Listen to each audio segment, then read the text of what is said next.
இந்த விழாவுக்கு வந்திருக்கக்கூடிய மேடையில் வந்திருக்கக்கூடிய மிகப்பெரிய ஜாம்பவான்கள் அனைவருக்கும் என்னுடைய அன்பான நன்றி கலந்த வரவேற்பை அளித்துவிட்டு, கேமரா இருக்கா? நிறைய கேமரா இருக்கு. என்னதான் சொன்னாங்களா? தோழர் சேகுவேரா இந்த படத்தில் வந்து அண்ணாச்சி நீங்கள் நடிச்சிருக்கீங்களா அப்படின்னு கேட்டால் வழக்கம் போல் நான் நடிக்கலைங்க. இதனுடைய தயாரிப்பாளர் அவர்களும் இயக்குனர் அவர்களும் அண்ணாச்சி இந்த மாதிரி தோழர் சேகுவேரா அப்படின்னு சொல்லி ஒரு படம் எடுத்திருக்கோம், அந்த படத்தினுடைய அந்த ட்ரெய்லர் வெளியீட்டுக்கு நீங்கள் வரணும் அப்படின்னாங்க. அப்போ எனக்குள்ள ஒரு சின்ன உதறல் இருந்துச்சு. என்ன அப்படின்னா, இல்லை கொஞ்ச நாளாகவே எங்கே பார்த்தாலும் ஒரே குரூப்பாகவே படம் எடுத்துக்கிட்டு இருக்காங்களே, நீங்களும் அதே மாதிரி ஒரு படம் எடுத்து வச்சுருக்கீங்களா பிரதர்ன்னு கேட்டேன். இல்லை நீங்கள் வாங்கினேன் ட்ரெய்லர் பாருங்களேன், ட்ரெய்லர் பார்த்தீங்கன்னா உங்களுக்கு எல்லாமே தெளிவாக தெரியும் அப்படின்னாப்புல. இப்போ நம்மகிட்ட சொல்லிட்டு தான் போட்டாங்க, படத்தில் வராத காட்சி அப்படின்னு சொல்லி அண்ணன் சத்யராஜ் அண்ணன் வெளுன்னு வெளுத்துருக்காப்புல. யாரை வெளுத்துருக்காங்க அப்படின்றது வெளுத்தல் வாங்கினவங்களுக்கு தான் தெரியும் இல்லையா? இது யாரை வெளுத்திருக்கான்றது நம்ம இயக்குனருக்கு மட்டும்தான் தெரியும். அப்படிதானே இயக்குனர் அலெக்ஸ்? உண்மையிலே வந்து நம்ம சத்யராஜனை பற்றி நமக்கு நல்லா தெரியும். ஆனால் இந்த படத்தில் வந்து ஒரு அற்புதமான பாடலை பாடியிருக்காங்க. ஆமாம், சத்யராஜனே பாட்டு அருமையாக இருக்குண்ணே. அடுத்தடுத்து உங்களுக்கு ஏகப்பட்ட அழைப்புகள் வந்துக்கிட்டே இருக்கும். ரொம்ப அருமையாக பாடியிருக்காங்க. சத்யராஜன் ஒரு வாட்டி எல்லோரும் நல்லா உற்சாகமாக கையில் தட்டி வாழ்த்து சொல்லிடுவோம், அருமை. அப்புறம் இன்னும் மேடையில் நிறைய பெரிய ஜாம்பவான்கள் இருக்காங்க. அண்ணன் வேலுமுருகன் இருக்காங்க, ஐயா திருமாவளவன் ஐயா இருக்காங்க, அன்னை முத்தரசன் இருக்காங்க, இன்னும் நம்ம கூல் சுரேஷ் இருக்காங்க. உங்களுடைய பேச்செல்லாம் கேட்கறதுக்காக தான் நாங்கள் ரொம்ப வெயிட் பண்ணிகிட்டு இருக்கோம். நீ தான் அந்த குரூப்பா? எங்கே போனாலும் முன்னாடி வரும் உங்களுக்கு. அண்ணன் ரவிமரி அண்ணன் இருக்காங்க. பேசி அமர்ந்த சிவா அண்ணன் அவர்களுக்கு என்னுடைய நன்றியை சொல்லிட்டு, இந்த படத்தின் மூலமாக ஒரு விஷயத்தை சொல்ல வர்றாங்க. இதை நம்ம படம் பார்த்த பிறகு பேசுவோம், சரியா? அதனால் நம்ம எல்லாரும் என்ன எதிர்பார்த்து வந்தோமோ அது இந்த படத்தில் இருக்கும் அப்படின்னு நான் நினைக்கிறேன். இருக்குது அப்படின்றத நான் ஓரளவுக்கு உறுதி பண்ணியிருக்கேன். படம்லாம் பார்த்து முடிச்சுட்டு மற்ற கதைகளை பேசுவோம். இன்னும் முக்கியமான நிறைய விஷயங்களை பேசுவதற்காக நிறைய பேர் ரெடியாக இருக்காங்க. அவங்களுடைய பேச்சை உங்களை போலவே நானும் கேட்குறதுக்கு ஆர்வமாக இருக்கேன். இந்த படத்தினுடைய ட்ரெய்லர் பார்க்கும்போது ஹீரோ தம்பி எங்கே தம்பி வாங்க. ஆமாம், இந்த தம்பி ரொம்ப பிரமாதமாக நடிச்சிருக்காப்புல. முதல் படமா தம்பி? இதான் முதல் படமா? வாழ்த்துக்கள். தம்பி தோற்றம்லாம் ஒரு வேறு லெவலில் இருக்குது. நீங்கள் ஒரு ஆக்ஷன் ஹீரோவாக நம்ம தமிழ் சினிமாவில் வரணும் அப்படின்றது எங்களுடைய ஆசை. அதுக்கு பயங்கர உழைச்சிருக்கு. இதில் நடித்த அத்தனை கலைஞர்களுக்கும் இந்த நேரத்தில் ஒரு வாழ்த்துக்களை சொல்லிட்டு, இந்த படம் வெற்றி படமாக இருக்கும். அது நம்ம புரட்சி தமிழன் ஜனன் அவர்களுக்கு அமைதி படைக்கு அடுத்து நிறைய படங்கள் நல்ல படங்கள் அன்னை கொடுத்துருக்காங்க. அந்த வரிசையில் இந்த படமும் வெற்றி பெற எல்லாம் வல்ல இறைவனை வேண்டி நன்றி, வணக்கம். பெருமதிப்பிற்குரிய நம்முடைய பாராளுமன்ற உறுப்பினர், விடுதலை சிறுத்தைகள் கட்சியினுடைய ஒப்பற்ற தலைவர், ஒடுக்கப்பட்ட மக்களினுக்காக ஓயாத போராடி கொண்டிருக்கும் நம்மளுடைய பேரன்புக்குரிய அண்ணன் திருமாவளவன் அவர்களுக்கு என்னுடைய வணக்கத்தை தெரிவித்துக் கொள்கிறேன். அதே போல் ஐயா முத்தரசன் அவர்களுக்கும், என்னுடைய அன்பு சகோதரர் தமிழக வாழ்வுரிமை கட்சியினுடைய தலைவர் வேலுமுருகன் அவர்களுக்கும், என்னுடைய மற்றும் இங்கே கூடியுள்ள அனைவருக்கும் என்னுடைய வணக்கம். மற்றும் பத்திரிகை தோழர்கள் அனைவருக்கும் என்னுடைய வணக்கம். குறிப்பாக இந்த விழாவிலே நாயகனாகவும் எங்களுடைய திரையுலகின் ஒரு பொக்கிஷமாக இருக்கிற சத்யராஜ் சார் அவர்களுக்கு என்னுடைய வணக்கம். சத்யராஜ் சார் மாதிரி ஒரு நடிகரை பெற்றது இந்த சினிமா பெற்ற ஒரு மிகப்பெரிய ஒரு பெரும் பொக்கிஷம். அவரை போல ஒரு சின்சியரான, ஒரு உழைக்கக்கூடிய, ஒரு இயக்குநர்களோட அனுசரித்து போகக்கூடிய, ஒரு கதையை உணர்ந்து நடிக்கக்கூடிய, நேரம் தவறாமல் இருக்கக்கூடிய சிவாஜி சாருக்கு அப்புறம் எங்களுக்கு இண்டஸ்ட்ரியிலே சத்யராஜ் சார் தான் 100% டைமிங்கை மெயின்டைன் பண்ணுற ஆக்டர் எங்களுக்கு. அதை போல் ஒரு டிசிப்ளினாக ஒரு ஆக்டர் கிடைக்கிறது ரொம்ப அபூர்வம். இந்த தமிழ் சினிமாவில் கிடைச்ச மிகப்பெரிய பொக்கிஷன் மீண்டும் அவர் சொல்லி அவருக்கு என்னுடைய வணக்கத்தை சொல்லிக் கொள்கிறேன். இந்த படத்தை தயாரித்திருக்கக்கூடிய எட்மன் பிரபு அவர்களுக்கு என்னுடைய வாழ்த்துக்கள். இந்த படம் வியாபார ரீதியாக உங்களுக்கு வெற்றி பெற வேண்டும் என்று வாழ்த்துகிறேன். குறிப்பாக இந்த விழாவிலே நான் முக்கியமாக ஐயா திருமாவளவன் அவர்களுக்கும், மீண்டும் உள்ள வேலுமன் அவர்களுக்கும், முத்தரசன் அவர்களுக்கும், மீண்டும் இருந்துள்ள அரசியல் ரீதியில் உள்ள அனைவருக்கும் என்னுடைய வேண்டுகோள், இது போல நிறைய சினிமா விழாக்களுக்கு நீங்களாம் முக்கியத்துவம் தர வேண்டும், நீங்கள்லாம் கலந்து கொள்ள வேண்டும். ஏனென்றால் இந்தியாவிலேயே திரையரங்கில் படம் பார்க்குற ஆடியன்ஸ் ரொம்ப கம்மியாக இருக்கிற மாநிலம் தமிழ்நாடு. காரணம், இதுக்கான ப்ரொமோஷன்ஸ் நாங்கள் ரொம்ப வீக்காக இருக்குது. காரணம் மக்களுடைய மனநிலை வேறையாக இருக்குது. மற்ற மாநிலங்களுக்கு எங்களுக்கு தேடல ரெஸ்பான்ஸ் இல்லை. இன்றைக்கி படம் எடுத்துகிட்டு இருக்கிறோடைய 90% தயாரிப்பாளர்கள் நஷ்டத்தை மட்டுமே சந்திச்சுட்டு இருக்கிறோம். எங்களுக்கான விஷயங்கள் நிறைய அங்கே நடக்கலை. அது மாதிரி இது நிறையா கிடைக்க வேண்டிய பெனிஃபிட்ஸ்க்காகவும் நாங்கள் போராடிட்டு இருக்கிறோம். ஆடியன்ஸ் உள்ளே கொண்டு வரதுக்கும் போராடிட்டு இருக்கிறோம். இது எல்லா விதத்திலும் சினிமா நசிந்து கொண்டே இருக்கிறது. சினிமான்றது ஒரு ஒப்பற்ற தொழில். இது வெறுமனே ஒரு பொழுதுபோக்கு மட்டும் இல்லை சார். ஆக்சுவலாக இது மக்களுடைய அத்தனை அவனுடைய கோபம், ஆசை, பாசம், காமம் எல்லாத்தையும் தீர்த்துக்கிற இடம் சினிமா தியேட்டர். சினிமா அதில் தான் எல்லாமே எக்ஸாஸ்ட் ஆகிறாங்க மக்கள். அதை விட்டுட்டோம்னா அந்த நாட்டுடைய சட்டம் ஒழுங்கே கெட்டு போகும் இந்த சினிமா இல்லைன்னா. ஏன்னா அவனுடைய எல்லா விதையுமே இங்கே தீர்த்துக்கிற இடம் இந்த இடம். அப்பேற்பட்ட ஒரு சினிமாவுக்கு சரியான அங்கீகாரம் எதுவுமே இல்லாமல் எங்களுக்கு ஆடியன்ஸும் தேட்டருக்குள்ளே வராமல், தேட்டர் காஸ்ட் அதிகமாக இருக்குது, கேன்டீன் காஸ்ட் அதிகமாக இருக்குன்னு ஆடியன்ஸ் உள்ள வர்றதில்லை. அதே மாரி படத்தை ரிலீஸ் பண்ணோம்னா ரிஸ்க் மொத்தம் ப்ரொடியூசர்ஸ்க்கு இருக்குது. இன்னைக்கு தோழர் சிகவரம் ரிலீஸ் ஆச்சுன்னா அந்த படத்தில் எவ்வளோ ரூபாய் கிடைத்தாலும் அது தயாரிப்பாளருக்கு கிடைக்கும். ஆனால் எல்லா பேரும் எல்லாத்துக்கும் போகும். அது நஷ்டம் வந்தால் தயாரிப்பாளருக்கு மட்டும்தான் போகும்.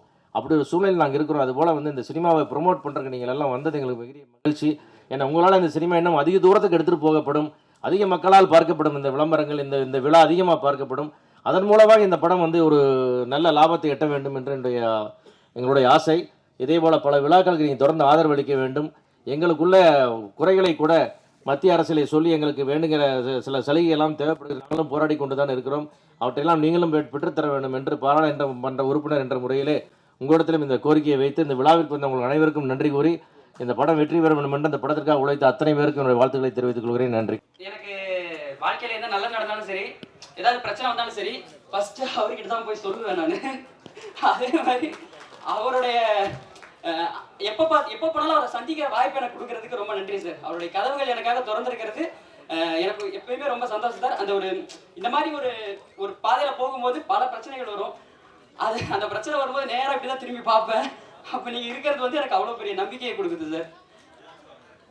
அந்த படம் ஸ்டார்ட் பண்ணும்போதுல இருந்து இது வரைக்கும் பல பிரச்சனைகள், அது எல்லாத்துலயுமே ஒரு மிகப்பெரிய பேக் போனா இருந்து இந்த படத்தை இவ்வளவு தூரம் கொண்டு வந்ததுக்கு திருமாவளவன் சார் ஒரு ஃபர்ஸ்ட் பில்லர் அவர் தான் ஆரம்பிச்சு வச்சாரு. இப்போ இங்க நிக்கிறாரு. அடுத்தது நெக்ஸ்ட் வெற்றி விழாலே அவர் வருவார் கண்டிப்பா. அவர் தான் இந்த படத்தோட ஃபினிஷிங் டச் கொடுப்பாரு. சத்யராஜ் சார் ஆக்சுவலி இப்போ அவர்கிட்ட ஃபர்ஸ்ட் நான் கத்துக்கிட்ட விஷயம் ஒரு படத்துக்கு கமிட்மெண்டா இருந்தோம்னா அந்த படம் இந்த படத்துக்கு நம்மளால என்ன பண்ண முடியும்ன்றதை தாண்டி நம்ம செய்யணும்ன்றதை அவர்கிட்ட தான் கத்துக்கிட்டேன். அதுக்கு ஃபர்ஸ்ட் பாயிண்ட் இந்த படத்துக்கு ஒரு டெவலப்மெண்ட் வருது. இந்த ஒரு விஷயம் அந்த படத்தை அடுத்த லெவலுக்கு கொண்டு போகணும்னா எங்க எல்லாரும் விட ஃபர்ஸ்ட் ஒரு வாய்ஸ் அது சத்யராஜ் சார் கிட்ட இருந்தா அந்த ஐடியாவும் வரும். இந்த படத்தை இதை பண்ணுங்க, இது டெவலப் ஆகும், இந்த சீனை இங்க பண்ணுங்க, இது அடுத்த லெவலுக்கு போகும்னு சொல்லுவாரு. ஷூட்டிங் ஸ்பாட்லயும் சரி, அவ்வளோ சீன்ஸையுமே அவர் அப்படி சொல்றதை மட்டும் செய்யாம அவரா இன்வால்வ் பண்ணி அவரோட எக்ஸ்பீரியன்ஸ்ல இருந்து அந்த சீன்ஸை அடுத்த லெவலுக்கு கொண்டு போவாரு. அதே மாதிரி அது முடிஞ்சிருச்சு, ஷூட்டிங் முடிஞ்சிருச்சு அப்படியே போகாம அடுத்து என்ன பண்ணிட்டு இருக்கீங்க, எந்த லெவல்ல இருக்கு, அதை அப்படியே ஃபாலோ பண்ணி ஒரு படத்துக்கு நம்ம கமிட் ஆயிட்டோம்னா அந்த படத்துக்கு எவ்வளவு தூரம் நம்ம உண்மையா இருக்கணும், கொள்கைக்கு எவ்வளவு உண்மையா இருக்கணும், அதே மாதிரி நம்ம எவ்வளவு வேணா எழுதலாம்.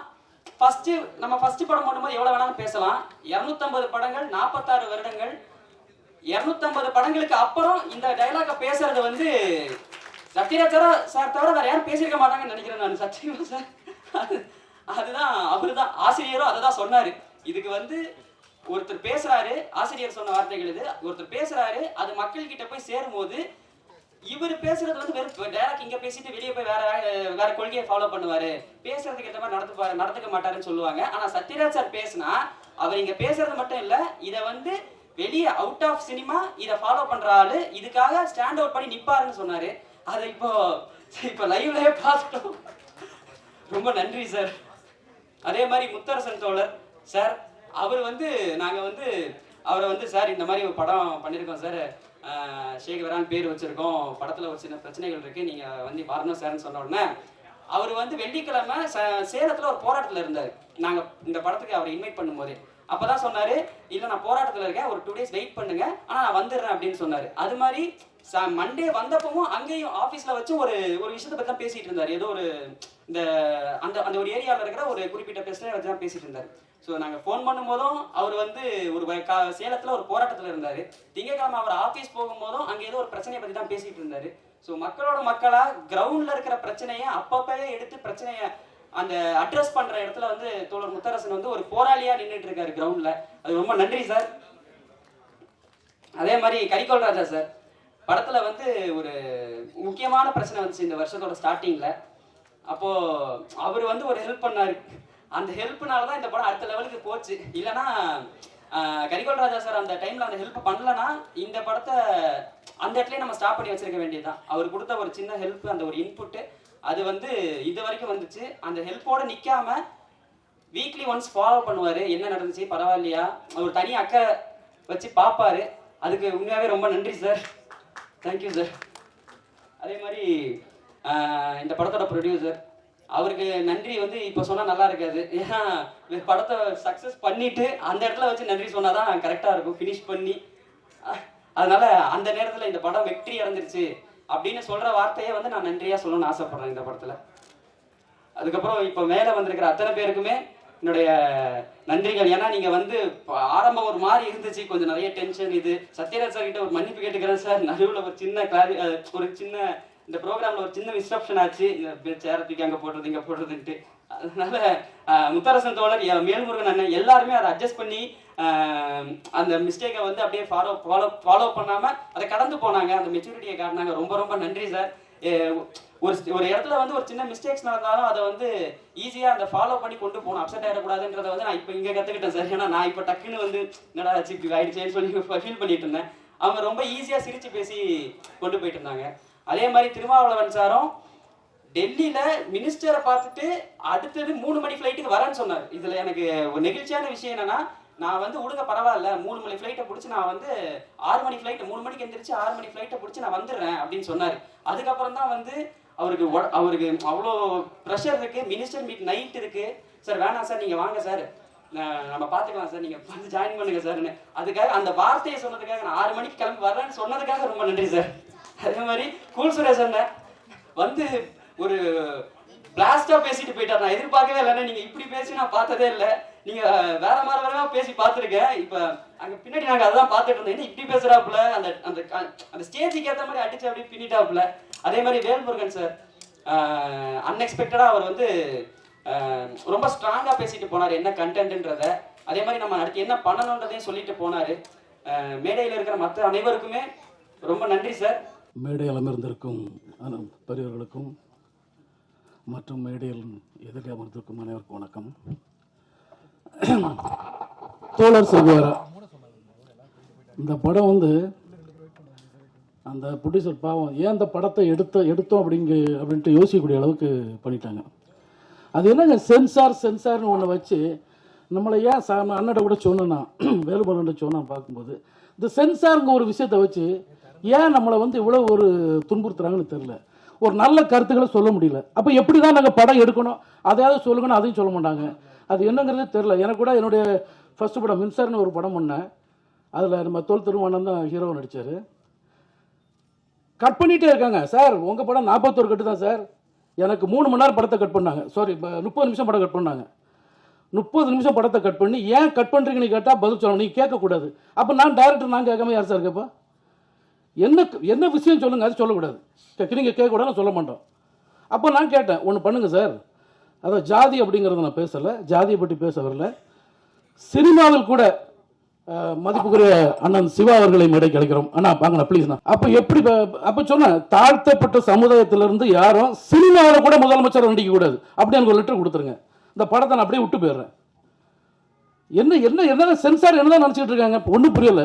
41 கட்டு கொடுத்துருக்காங்களா, எப்படிங்க அந்த படத்தை ரிலீஸ் பண்ண முடியும்? அப்படி என்ன தப்பு பண்ணிட்டாங்க? ஒரு நல்ல கருத்தை வந்து படத்தில் சொல்லக்கூடாதா? புரியல. என்னைக்கு அதாவது நாங்கள் வந்து ஒரு படம் பண்ணுறதுக்கு எவ்வளோ கஷ்டப்படுறோம், அந்த படத்தை ப்ரொடியூசர் வந்து அதை ரிலீஸ் பண்ணுறதுக்கு எவ்வளோ கஷ்டப்படுறோம் அப்படிங்கிறது தெரியாமல் அழகாக சென்சாருக்கு வராங்க உட்காந்து அவங்க இஷ்டம். அதாவது வீட்டிலேருந்து கிளம்பும்போது சென்சாருக்கு வர்றவங்க வீட்டிலேருந்து கிளம்பும்போது பொண்டாட்டிட்டு வந்து சந்தோஷமாக வந்தாங்கன்னா அன்னைக்கு எங்கள் படம் எவ்வளோ தப்பாக எடுத்து வச்சிருந்தா கூட நிச்சயமாக தப்பாக படம் எடுக்க மாட்டோம். அதில் தவறான கருத்து இருந்தால் கூட கட் பண்ண மாட்டாங்க. பொண்டாட்டிகிட்ட வீட்டை சண்டை போட்டு வந்தால் ஃபுல்லாக கத்திரி வச்சுட்டே இருக்காங்க. என்ன கவிதை புரியல எனக்கு. இல்லை இப்போ அப்போ இந்த சென்சாருக்கு யார் தான் மணி கழிப்பிது? இந்த சென்சாருக்கான முடிவு என்ன இந்த முடிவு சார்? வேல்முருகன் சார், உங்களை மாதிரி ஆட்கள் தான் சார் எங்களுக்கு ஒரு வழி காட்டணும். வேறு வழி கிடையாது சார். உங்களை மாதிரி ஆட்கள் தான், நீங்களாம் வந்து தான் எங்களுக்கு வழி காட்டணும். தோல் திருமாவர்கள் அவங்களும் இருக்க, நீங்களாம் சேர்ந்து எங்களுக்கு ஒரு வழி பண்ணாதான் நாங்கள் வந்து நல்ல படத்தை எடுக்க முடியும், நல்ல கருத்தை மக்களுக்கு சொல்ல முடியும். தயவுசெய்து நீங்கள் எங்களுக்கு ஒரு ஹெல்ப் பண்ணுங்க. நீங்கள் இன்னைக்கு உங்களுக்கு இப்போ நாங்கள் அன்றைக்கி கூட உங்களுக்கு கூப்பிடும்போது சொன்னேன், அதே தான் சொன்னேன். சார் இருக்காங்க பெரியவங்க, உங்களுக்கு தெரியும், நீங்களும் இந்த படத்தில் நடிச்சிருக்கீங்க, எல்லாத்தையும் பார்த்துட்டீங்க. ஐயா இருக்காங்க, நீங்களாம் தயவு செய்து இந்த சென்சாருக்கான ஒரு நல்ல ஒரு முடிவு எங்களுக்கு நீங்கள் தான் வழிகாட்டணும். வழியே கிடையாது. அப்போ தான் நாங்கள் நல்ல படம் எடுக்க முடியும், நல்ல இயக்குநர்கள் வர முடியும். ஒரு சில இயக்குநர்கள் இருக்காங்க, அதாவது இப்போ கூட சொன்னாங்க, இப்போ போன ஃபங்க்ஷன் கூட சொன்னாங்க, ஜாதியெல்லாம் கிடையாதுங்க. ஜாதியெல்லாம் யாரும் பார்த்து படம் பண்ணலை. கருத்துக்களை ஒரு சில சமயங்களை சொல்லும்போது ஜாதியை சொல்கிற மாதிரி இருக்க தவிர எந்த ஜாதியும் குறைத்தோ எந்த ஜாதியை உயர்த்தியோ நாங்கள் படம் எடுக்கிறது இல்லை, எடுக்கவும் மாட்டோம். நல்ல கருத்துக்களை சொல்கிறோம். அந்த நல்ல கருத்துக்களை சொல்கிறதுக்கு எங்களுக்கு தடையாக இருக்கிற ஒரே ஒரு விஷயம் இந்த சென்சார் தான், தணிக்கை குழு. இதை வந்து ஒரு நல்ல பெரியவங்களாம் சேர்ந்து எங்களுக்கு ஒரு நல்ல முடிவு பண்ணால் நிச்சயமாக நல்ல படங்களை மக்களுக்கு கொடுப்போம் என்பதை கூறி வந்திருக்கும் மதிப்புக்குரிய என்னுடைய அடுத்த படத்தை தயாரிப்பாளர்கள் உட்கார்ந்துருக்காரு மதிப்புக்குரிய ஸ்மார்ட் சரவணன். இந்த விஷயம் நடந்ததுனால இப்போ என்ன வச்சு படம் எடுக்க யோசிக்காருங்க. இந்த சென்சார் படம் தருமா? தணிக்கை குழு படம் தருமாங்க? நான் உட்காந்துருக்காரு 5.5 கோடி ரூபாய் பட்ஜெட் போட்டு படம் கொடுத்தேன். மலேசியா போய் லொகேஷன் பார்த்துட்டு வந்து அங்கே உட்காந்துருக்காரு. சரவணன் சார் எழுப்புங்க சார். யோசிக்கிறீங்களா? இப்போ என்ன வச்சு படம் பண்ண யோசிக்கிறீங்களா சார்? நீங்க சொன்ன படத்துக்கு வந்து கண்டிப்பா சென்சார் பிரச்சனை வரும்னு சொல்றாரு சார். என்ன வச்சு படம் யோசிக்கிறா இருப்போம். இந்த மாசம் நான் ஷூட் பண்ண வேண்டியது, சென்சார் போட்டு எனக்கு படம் தெரியுமா சார்? சொல்லுங்க. இந்த மாதிரி நிறைய விஷயங்களுக்கு சிவா சார் நீங்களும் இருக்கீங்க, என்னென்ன பாடுபட்டு இருக்கோம் உங்களுக்கு தெரியும். அதனால உடனே நீங்க மேலே வாங்க சார்னு சொன்னேன். அதனால தயவு செய்து பெரியவங்க எல்லாரும் சேர்ந்து இந்த சென்சாருக்கு ஒரு வழி, சென்சாருக்கு ஒரு நல்ல பாடம் புகட்டுறதுக்கு எல்லாருமே எனக்கு ஹெல்ப் பண்ணுங்க. எங்களை மாதிரி வளர்ந்து வர இயக்குநர்களுக்கு உங்க கையில தான் எங்களுக்கு எங்களுடைய வாழ்க்கை இருக்குங்க. கூறி விடைபெறுகிறேன். நன்றி, வணக்கம். திரைப்படத்துறை நண்பர்களுக்கும் அனைவருக்கும் என் வணக்கத்தை தெரிவித்துக் கொள்கிறேன். இந்த படத்தை வந்து நாங்கள் திருமாவளவன் அண்ணா அவங்க தான் ஆரம்பித்து வச்சாங்க. இன்றைக்கி இந்த படத்தோட ட்ரெய்லர் லான்ச் பண்ணுறோம். அவங்க ஆக்சுவலாக நேற்றுக்கு டெல்லியிலேருந்து கிளம்பியிருக்கணும், ஆனால் கிளம்பல. இன்னைக்கு காலைல தான் கிளம்பி வராங்க. இன்னும் கொஞ்ச நேரத்தில் நம்மளோட வந்து சேர்ந்துப்பாங்க. இந்த படத்துக்கு நிறைய பிரச்சனைகள், நிறைய சிக்கல்கள் வந்தது. ஒவ்வொரு தடவையும் பிரச்சனைகள் வரும்போது அவரை திருமாவளவனை தான் போய் பார்ப்போம். அவரும் வந்து என்ன பிரச்சனை, படம் எப்படி போயிட்டுருக்கு, நான் என்ன பண்ணணும்னு கேட்பாங்க. ஆனால் அவர்கிட்ட எங்கள் பிரச்சனைகளை சொல்லும்போதே ஒரு தைரியமாக இருந்தது. ஸோ ஆரம்பத்துலேருந்து எங்கள் கூட இருந்து இன்றைக்கி இந்த படத்தை வெற்றிகரமாக வெளியே வர்றதுக்கு உதவி பண்ணாங்க. அண்ணன் அவர்களுக்கு இந்த நேரத்தில் நன்றியை தெரிவித்துக் கொள்கிறேன். தமிழக வாழ்வுரிமை கட்சி தலைவர் வேல்முருகன் அண்ணன் அவங்க வந்து சமூக நீதிக்காகவும் சமூக நல்லெண்ணத்துக்காகவும் எப்பவுமே தொடர்ந்து போராடி கொண்டிருக்கிறவங்க. ஸோ நாங்கள் வந்து இந்த படத்தை வந்து ஒரு சமூக நீதி சம்மந்தமாக எடுத்துருக்குறோம். சரி, அண்ணனும் இந்த ஃபங்க்ஷனில் கலந்துக்கணும்னு ஆசைப்பட்டோம். ஸோ அதுக்காக இயக்குனர் செல்வகுமாரன் அவர் மூலமாக அண்ணனை போய் சந்தித்தோம். அவர்கிட்ட படத்தை பற்றி ஒரு 2 நிமிஷம் பேசினோம். பேசிட்டு இருக்கும்போது நான் படத்துக்கு ஏ சர்டிஃபிகேட் கொடுத்துருக்காங்க அப்படின்னு சொன்னேன். ஏன்னு கேட்டார். ஆனால் நாங்கள் ரிசர்வேஷனை பற்றி பேசியிருக்கோம், அதனால் ஏ சர்டிஃபிகேட் கொடுத்துருக்காங்க அப்படின்னு. அவர் சிரிச்சுக்கிட்டு இது தெரிஞ்ச விஷயம் தானே அப்படின்னாரு. சரி, கண்டிப்பாக நான் வரேன், கலந்துக்கிறேன், படம் நிச்சயமாக வெற்றி பெறும், எங்களுடைய சப்போர்ட் வச்சு அவங்களுக்கு இருக்குன்னு சொல்லி அவரும் இன்றைக்கி இந்த ஃபங்க்ஷனுக்கு வந்து சிறப்பித்து கொடுத்துட்ருக்குறாங்க. அவர்களே வாழ்த்து வணங்கி வரவேற்கிறேன். நன்றி அண்ணா. தோழர் முத்தரசன் தோழர் அவர்கள் அவங்க வந்து உழைக்கும் மக்களுக்காக தொடர்ந்து உழைத்து கொண்டிருப்போங்க. அவங்கக்கிட்ட போய் ஐயா நாங்கள் இந்த படத்தில் கடுமையாக உழைச்சிருக்கோம், எங்களோட உழைப்பை சுரண்டிட்டாங்கன்னு சொன்னோம். அவரும் அதே மாதிரி சரி என்ன பிரச்சனை என்ன ஏதுன்னு கேட்டாங்க. இந்த மாதிரி படத்தில் வந்து நிறைய கட்ஸ் கொடுத்துருக்குறாங்க, படத்தை வந்து வெளியே விடாமல் தடை பண்ணியிருக்காங்கன்னு சொன்னோம். அவங்க ஒரு சில சீன்ஸ் வந்து அவர்கிட்ட போட்டு காமிச்சாங்க, இப்போ தடை பண்ண சீன்ஸை. அதை பார்த்துக்கிட்டு அவரும் சிரிச்சுக்கிட்டு இதையாவது விட்டுட்டாங்களே அப்படின்னு சொல்லி அவர் சிரிச்சுக்கிட்டே சொன்னார். சொல்லிவிட்டு சரி நானும் கண்டிப்பாக வந்து கலந்துக்கிறேன், படத்துக்கு சப்போர்ட் பண்ணுறேன், நிச்சயமாக வந்து அவங்க படம் ஜெயிக்கும்னு சொல்லிவிட்டு அவங்களும் வந்து இன்றைக்கி இந்த ட்ரெய்லர் வெளியீட்டு விழாவுக்கு வந்து சிறப்பித்து கொடுத்துருக்காங்க. தோழர் அவர்களையும் வணங்கி வரவேற்கிறேன். புரட்சி தமிழன் சத்யராஜ் சார் அவர்கள். சத்யராஜ் சார் வந்து என்னைக்கு இந்த படத்தில் நடிக்கிறன்னு ஒத்துக்கிட்டாரோ அன்றைக்கி இந்த படத்தோட வெற்றி உறுதியாயிடுச்சு. ஏன்னா இந்த மாதிரி கதைக்களம் வந்து அவருக்கு வந்து அல்வா சாப்பிட்ற மாதிரி ஈஸியாக அப்படியே நடிச்சுட்டு போயிட்டே இருப்பார்.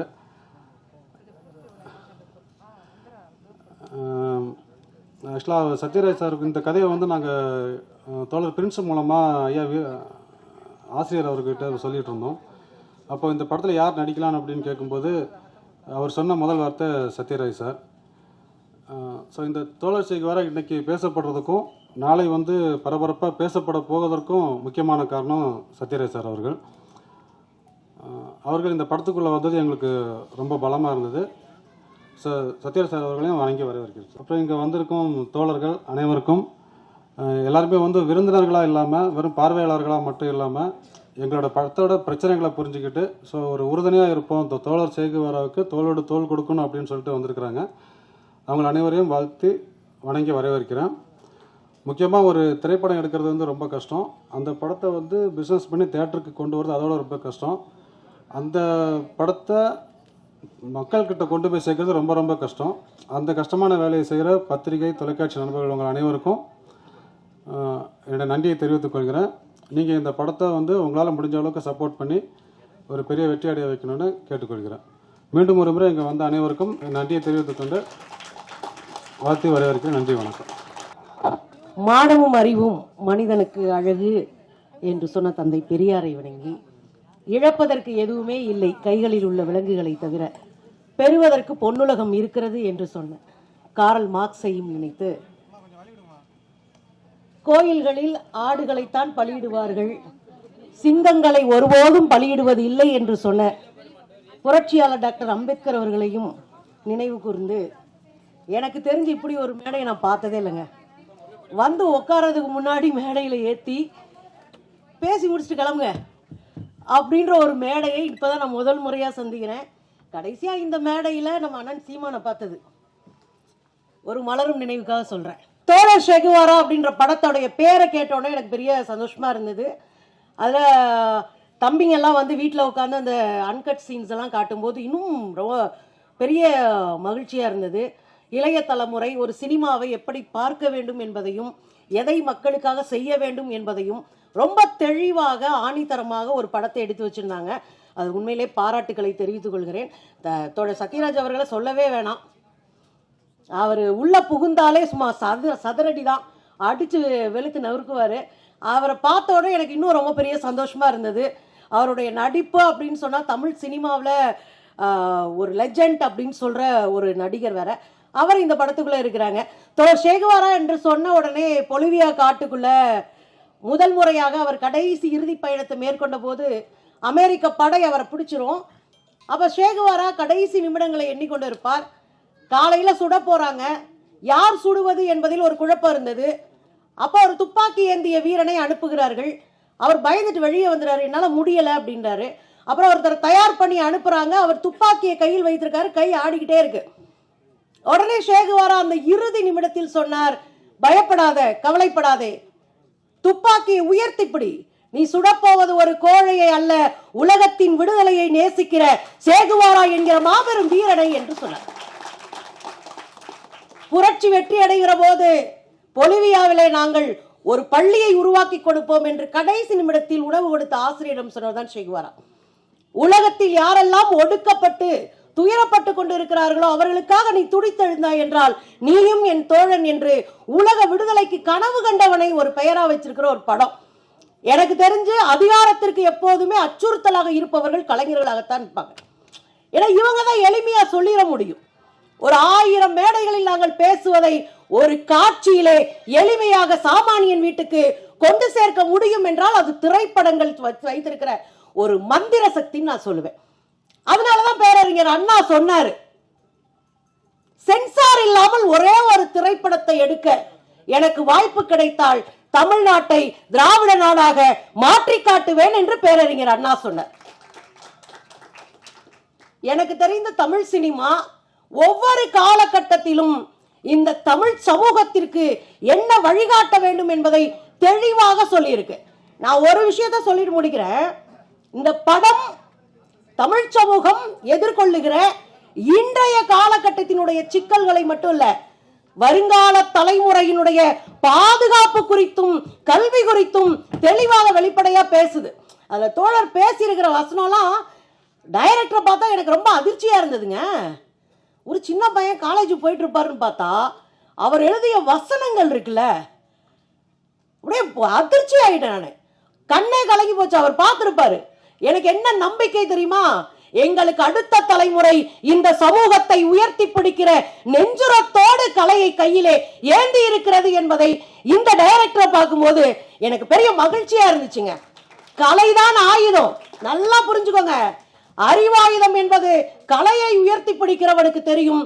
கலையை போன்ற ஒரு அறிவாயுதம் உலகத்துல கிடையாது. எனவேதான் அதிகாரம் முதலில் கை வைப்பது கலையாக இருக்கும். அதனாலதான் ஒளிப்பதிவு சட்டம் கூட போன ஆண்டு வந்துச்சு. அதை தனியா பேசுவோம். இனி நீங்க எந்த காலத்திலயும் சர்டிபிகேட் வாங்கின படத்தை அவங்க நினைச்சா தூக்கலாம், நினைச்சா வெட்டலாம், நினைச்சா ஒட்டலாம். 42 கட்டுன்றது சும்மா இல்ல. எத்தனை கட்டு அந்த படத்துல விழுகுதோ அத்தனை உரத்தோடு அந்த படத்தை தமிழ் சமூகம் உயர்த்தி பிடிக்க வேண்டும். அந்த படத்தை வெற்றி படமாக மாற்ற வேண்டும். அப்போதுதான் அதிகாரம் கொஞ்சமாவது அச்சப்படும் கலைஞர்களை பார்த்து. ஒரே ஒரு செய்தி நேற்று நடந்தது. ஒரு கலைஞனுக்கு தார்மீக பொறுப்பு எப்படி வரும் தெரியுமா? ஜெயா பக்ஷன், அமிர்தா பக்ஷனுடைய இணையர், நாடாளுமன்றத்தில் ஒரே ஒரு குரல் கொடுத்தார்.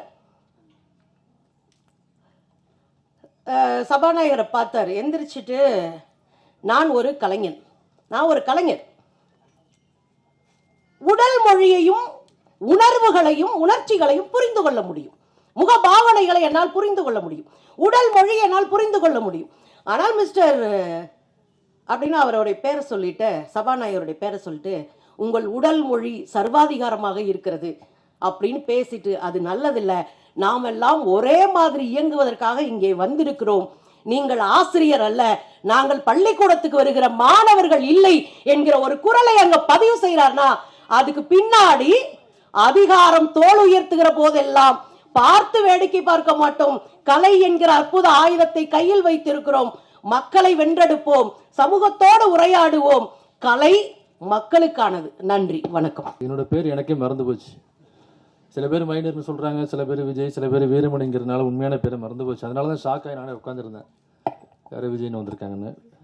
மேடையில் அமர்ந்திருக்கும் ஆன்றோருக்கும் சான்றோர்களுக்கும் தோழர்களுக்கும் என்னுடைய வணக்கத்தை தெரிவித்துக் கொள்கிறேன். தோழர் சேகுவேரா, சேகுவேரா வேறர் அல்ல, சேகுவேரா.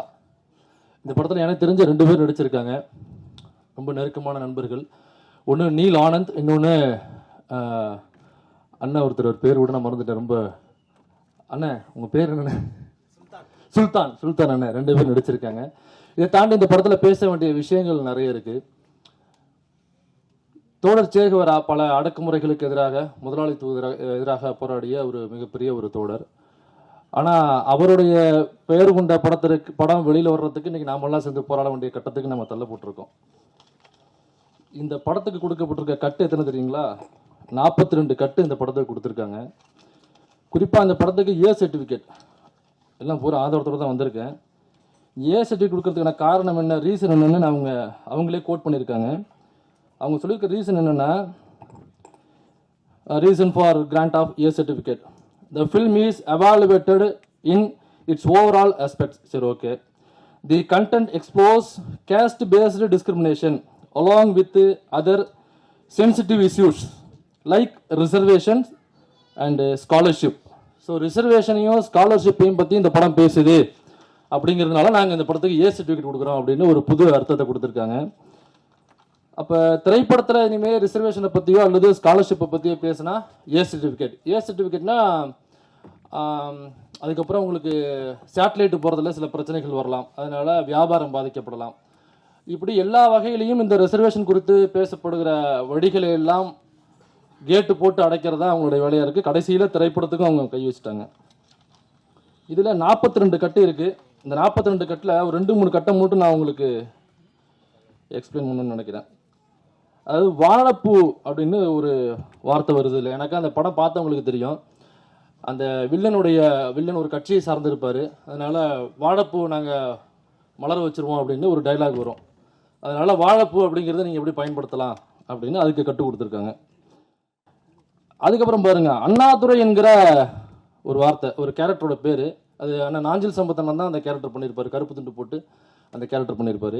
அந்த கேரக்டர் பேசக்கூடிய வசனங்களில் இந்த இடம் பிரச்சனையாக இருக்குது, அதை நாங்கள் சென்சார் பண்ணுறோம் அப்படின்னாக்கா அது வேறு, அது விமர்சனத்துக்கு உட்பட்டது. ஆனால் அண்ணாதுரைங்கிற பேரே விமர்சனத்துக்கு உள்ளாகுது. இங்கே இந்த மனுஷன் செத்து போய் எக்கச்சக்கமான வருஷங்கள் ஆகுது. ஆனால் அந்த மனுஷனுடைய பேரை சொன்னாலே எனக்கு ஒட்டுமொத்த சங்கி கூட்டமும் அலருதுனாக்கா அந்த மனுஷன் என்ன வேலையை பார்த்து வச்சுட்டு போயிருப்பாப்ல.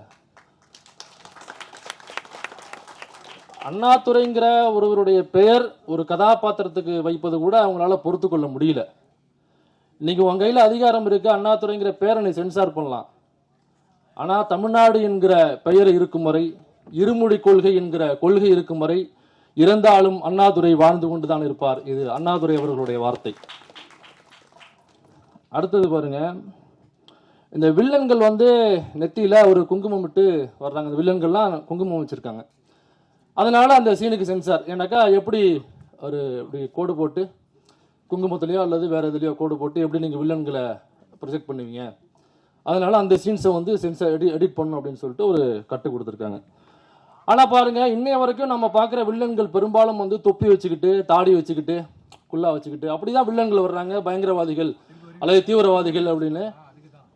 இன்னைக்கு உலகநாயகன் என்று போட்டப்படுகிற அவருடைய படங்களில் கூட நீங்கள் அப்படியாப்பட்ட வில்லன்களை தான் பார்க்க முடியுது. ஆனால் அவங்களுக்கு எந்த சென்சாரும் கிடையாது. ஏன்பா குல்லா வச்சு வில்லனை காமிக்கிற, ஏன்பா தாடியை வச்சு வில்லனை காமிக்கிற, அது ஒரு குறிப்பிட்ட மதத்தை புண்படுத்தாதா அப்படிங்கிற கேள்வி எந்த இடத்துலையும் சென்சார் எழுப்புனது கிடையாது. நீ வைக்கலன்னா வேணா கேட்பாங்க, ஏன்பா குல்லாவை மாட்டல, தாடியை வைக்கல அந்த வில்லனுக்கு அப்படின்னு கேள்வி வேணா எழுப்புவாங்க. ஃபியூச்சரில் வேணா சில டாக்ஸுக்கான ஆஃபர் வேணா கொடுக்கலாம். குல்லாவை வச்சு தாடியை வச்சு நீங்கள் வில்லனை ப்ரொஜெக்ட் பண்ணிங்கன்னா உங்களுக்கு வரி விலக்கு அளிக்கப்படும் அப்படின்னு ஃபியூச்சரில் கூட வரலாம். வெயிட் பண்ணால் நமக்கு தெரியும் அது வருமா இல்லையா அப்படிங்கிறது. இன்னொரு இடத்துல தோழர் சத்யராஜ் அவர்கள் பேசுகிற மாதிரி ஒரு டைலாக் வரும், ஒரு காமெடி டைலாக் ஒன்று. ஏன்னா ஒரு 10,000-20,000 புத்தகம் படிச்சிருப்பீங்களா அப்படின்னு கிண்டல் பண்ணுறது மாதிரி ஒரு வசனம் வரும். நீங்கள் பார்ப்பீங்க, ஒரு வேளை அதை ஷோ பண்ணி காமிக்கலாம். அதனால் அதை நீங்கள் எடிட் பண்ணி ஆகணும். எப்படி நீங்கள் 10,000-20,000 புத்தகம் படிச்சிருக்கீங்க அப்படின்னு ஒரு வில்லனை பார்த்து கிண்டல் பண்ணுறீங்க அப்படின்னாக்கா அது ஏன் வைக்கிறீங்க? இப்போ அவங்களுக்கு 10,000-20,000ங்கிற நம்பர் பிரச்சனையா, அல்லது அதை யாரையோ மறைமுகமாக கிண்டல் பண்ண வர்றாங்க அப்படிங்கிறது அவங்களுக்கு பிரச்சனையா? நீங்கள் சென்சார்னாக்கா அரசு சார்ந்த துறையா அல்லது பிஜேபியினுடைய ஒரு விங்காக செயல்படுறீங்களா அப்படிங்கிற கேள்வி நமக்கு வருது. இப்போ இங்கே நமக்கு என்ன கேள்வி எழுப்புறோம்னாக்கா, இப்போ 10,000-20,000 புத்தகம் படிச்சிருப்பீங்களா அப்படின்னு கிண்டலாக ஒருத்தரை பார்த்து கேட்கும் பொழுது உங்களுக்கு கோபம் வருது. ஆனால் இதே சினிமா துறையில் அண்ணன் திருமாவளவன் அவர்களை பற்றி அவரை மாதிரியே ஒரு கேரக்டரை உருவாக்கி அவருடைய கொள்கைக்கு எதிராக ஒரு திரைப்படம் எடுக்கிறாங்க. நாடக காதல் அப்படிங்கிறத மையமாக வச்சு ஒரு திரைப்படம் எடுக்கிறாங்க. அண்ணன் திருமாவளவன் அவர்களை கொள்கையால் வீழ்த்த முடியாத சில கோழைகள் திரைப்படத்தில் அவர் மாதிரி ஒரு கேரக்டரை நடிக்க வச்சு அவனோட காட்சிகளை வச்சு இவங்க செல்ஃபாக ஒரு ஆர்கசம் வைக்கிறது. கொள்கையில் வீழ்த்த முடியல, ஒரு 3 கோடி ரூபா 4 கோடி ரூபா செலவு பண்ணி அப்படியான ஒரு திரைப்படம் எடுக்கிறது. அதில் அம்பேத்கரோட டிஷர்ட்டை மாட்டி அவங்க தவறு செய்கிற மாதிரியான காட்சிகளை வைக்கிறது. ஆனால் இங்கே எங்கேயுமே சென்சார் தலையிடுறது இல்லை. என்னங்க இப்படி ஒரு கட்சியினுடைய தலைவரை நீங்கள் இப்படி அசிங்கப்படுத்துறீங்களே, அல்லது அம்பேத்கர் என்கிற ஒரு மாபெரும் தலைவரை நீங்கள் கொச்சைப்படுத்துறீங்களா அப்படிங்கிற கேள்வியை ஒருபோதும் இந்த சென்சார் எழுப்புறது கிடையாது. இதே மாதிரி 2,000 ரூபாய் நோட்டுன்னு ஒரு திரைப்படம் வந்துச்சு. அந்த நோட்லையும் அந்த படத்துலையும் இப்படி தான் ஒரு நீதிமன்ற காட்சி. அந்த நீதிமன்ற காட்சியில் புரட்சியாளர் அம்பேத்கர் அவருடைய புகைப்படம் தொங்குது. இந்த சீனை எடிட் பண்ணணும் அப்படின்னு சொல்கிறாங்க சென்சார். ஏன்னாங்க எடிட் பண்ணணும் அப்படின்னாக்கா எப்படி நீங்கள் நீதிமன்றத்தில் அம்பேத்கருடைய ஃபோட்டோவை தொங்க விடலாம் அப்படின்னு ஒரு கேள்வி. அப்போ ஏன் அம்பேத்கருடைய ஃபோட்டோவை நீதிமன்றத்தில் தொங்க விடணும் அப்படிங்கிறதுக்காக ஒரு 30 பக்கம் அவர் ரெடி பண்ணி அவர் ஸ்காலர்ஸ்லாம் பேசி அதை கொண்டு போய் சப்மிட் பண்ணி அவங்களுக்கு புரிய வச்சு இந்த படத்தில் வந்திருக்கு அந்த படத்தில் வந்திருக்கு மணிரத்னம் சார் வச்சிருக்காரு அப்படின்னு சொன்னால் தான் நமக்கே அங்கே பர்மிஷன் உண்டு. இப்படி சில எக்ஸாம்பிள்ஸ் காமிக்கணும், சில எடுத்துக்காட்டுகள் கொண்டு வரணும், வரலாறுலேருந்து புரட்டி கொண்டு அம்மா கான்ஸ்டியூஷன் எழுதுனே இவரதாமாங்கிறதெல்லாம் புரிய வச்சு இப்போ அது கூட புரியாத நபர்கள் தான் நீங்கள் சென்சாரில் உட்காந்துருக்காங்க. ஆனால் 10,000-20,000 புத்தகம் படிச்சிருப்பியா அப்படின்னு கிண்டல் பண்ண காட்சிக்கு சென்சார். இந்த மாதிரி நிறைய 42 காட்சிகளுக்கு சென்சார் வந்திருக்கு. இப்படியாப்பட்ட இடத்துல தான் நம்ம இருக்கோம். இந்த கருத்துரிமை, இந்த பத்திரிகை உரிமை, இந்த திரைப்பட உரிமையோட தான் நம்ம படம் எடுத்துக்கிட்டு இருக்கோம். நமக்கு தான் எல்லா கேட்டுமே ஒழுகுமே தவிர அவங்களுக்கு எந்த கேட்டும் விழுகாது. நீட்டு முதற்கொண்டு அவங்களுக்கு கேட்டு விழுகாது. இவங்களுக்கு மத்தியில் தான் நம்ம பொழப்பு நடத்திட்டு இருக்கோம், பார்ப்போம். ஆனால் இதை தாண்டி இந்த திரைப்படம் கண்டென்ட்டாக ரொம்ப ஸ்ட்ராங்கான ஒரு திரைப்படம். நீங்கள் விஷுவலாக ஒரு சில ஏற்ற இறக்கங்கள் இருக்கலாம், அது எல்லா படத்துலையும் இருக்கிறது தான். 300 கோடி ரூபா படம் எடுத்து தாத்தா வராருன்னு படம் எடுக்கிறதுலேயே செல்ஃபி ஸ்டிக் எங்கே நிற்குதுன்னு நமக்கே தெரியல. அப்படிங்கிற பொழுது ரொம்ப குறைவான பட்ஜெட் எடுக்கிற படங்களில் ஒரு சில காட்சிகள் பார்க்கும் பொழுது டெக்னிக்கலாக ஒரு சில ஏற்ற இறக்கங்கள் இருக்கிறது சகஜம் தான். அதை தாண்டி கண்டென்ட்டாக கண்டிப்பாக இந்த படம் பேசப்படணும், அனைவராலும் பாராட்டப்படணும்னு நினைக்கிறேன். குழுவினருக்கு வாழ்த்துக்கள்.